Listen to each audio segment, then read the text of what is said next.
Hello বন্ধুরা, আমার চ্যানেলে স্বাগতম। আজ আমরা কথা বলবো একজন অসাধারণ মানুষ সম্পর্কে, যিনি শিশুদের মনে হাসি আর কল্পনার জগৎ তৈরি করেছেন। তিনি হলেন মাইকেল রোজন। মাইকেল রোজন কে? কেন তিনি ইউটিউবে এত জনপ্রিয়? আর কিভাবে তার কবিতা ও গল্প সারা বিশ্বের শিশুদের মন জয় করেছে? চলো জেনে নেই তার গল্প। মাইকেল ওয়েন রোজেন 1946 সালের 7 মে ইংল্যান্ডের মিডলসেক্সে একটি ইহুদি পরিবারে জন্মগ্রহণ করেন। তিনি একজন শিশু সাহিত্যিক, কবি, পারফর্মার এবং রেডিও উপস্থাপক।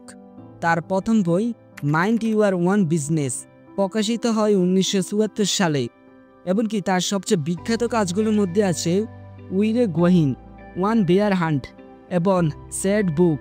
এছাড়াও তিনি 200টিরও বেশি বই লিখেছেন, যেগুলো শিশু এবং প্রাপ্তবয়স্কের জন্য। তার কবিতাগুলো হাস্যকর, বাস্তবজনক এবং কখনো কখনো খুবই আবেগপ্রবণ। মাইকেল রোজেন 2007 সাল থেকে 2009 সাল পর্যন্ত ইংল্যান্ডের চিলড্রেন্স লাউঞ্জে ছিলেন, যেটা শিশু সাহিত্যিকের জন্য একটি সম্মানজনক পদ।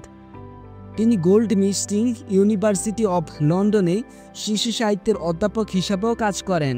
যাই হোক, মাইকেল রোজেন ইউটিউবে তার কবিতা ও গল্প পড়ার ভিডিও আপলোড শুরু করেন 2007 সালে।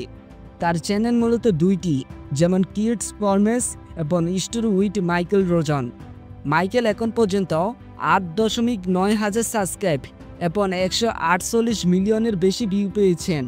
তার সবচেয়ে জনপ্রিয় ভিডিওগুলোর মধ্যে আছে we are going, on a bear hunt ও চকলেট কেক, হট ফুড এবং নো বোরিং ইন ক্লাস।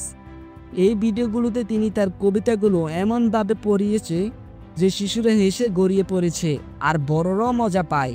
তার ভিডিওগুলোর বিশেষত্ব হলো তার অভিনয়।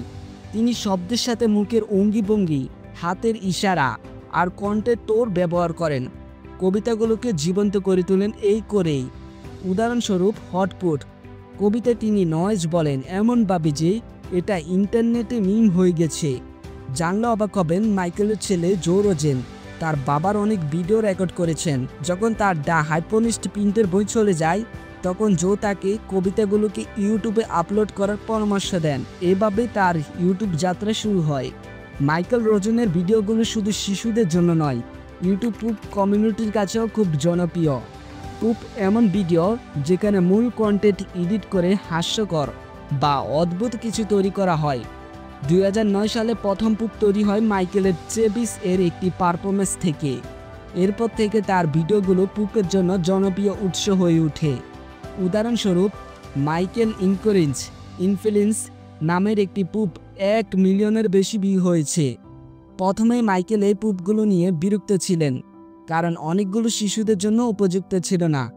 তিনি কিছু ভিডিও নামানোর চেষ্টা করেছিলেন, কিন্তু পরে তিনি বুঝতে পারেন যে এগুলো থামানো সম্ভব নয়।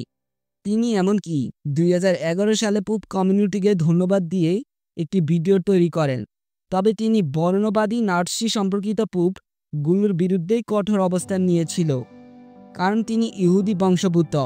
তিনি বলেছেন, আমি মজার পুপগুলো পছন্দ করি, কিন্তু অশ্লীল বা আপত্তিকর ভিডিওগুলো নয়। যাই হোক, মাইকেল রোজনের জীবন শুধু হাসি আর মজার নয়, তিনি অনেক কঠিন সময়ের মধ্যে দিয়েও গেছেন।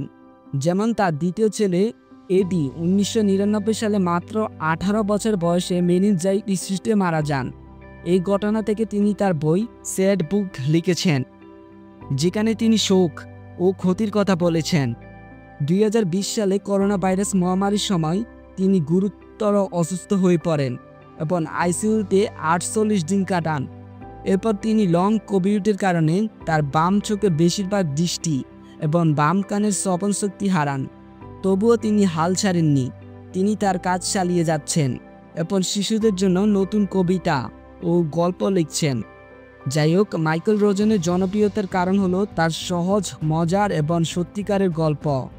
তার কবিতাগুলো শিশুদের দৈনন্দিন জীবনের ঘটনা নিয়ে, যেমন স্কুলে শিক্ষকের বকা খাওয়া, খাবার নিয়ে মজা করা বা পরিবারের সাথে সময় কাটানো। তো বন্ধুরা, এই ছিল মাইকেল রোজনের গল্প। একজন মানুষ যিনি তার কবিতা আর গল্প দিয়ে লাখো শিশুর মনে হাসি ফুটিয়েছেন। তুমি তার কোন কবিতা সবচেয়ে পছন্দ করো? কমেন্টে জানাও।